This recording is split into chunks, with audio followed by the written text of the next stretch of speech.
Ludvig Kalen, velkommen til Halgås. Du vil forsøge at dyrke heden. Jeg vil bygge kongens første koloni derude. Det er fantastisk, det du er i gang med. Jeg får redan en känsla av liv her ute. Heden er Guds natur i al sin pragt. Hvorfor kastrere et vildt væsen, der bare gerne vil være frit? Man har Gud netop ikke sat mennesker på jorden for at skabe civilisation. Gud er kaos. Livet er kaos. Nej, krig er kaos. Men vinderen er den, som kan finde ud af at kontrollere kaos. Det er min jord. Det er kongens jord. Jeg arbejder for kongen. Hold op med at tale om kongen, som om du kender ham. Han ved ikke engang, du findes.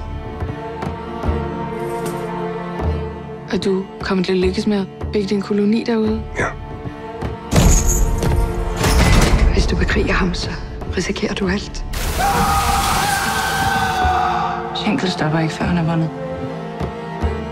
Jeg har brug for det. Du vil bare have din adelige titel, så du kan mænge dig med de fine folk.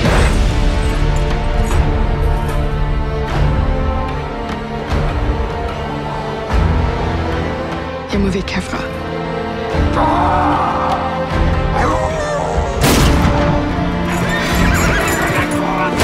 Vi vil fan inte dö för det är ett helt projekt.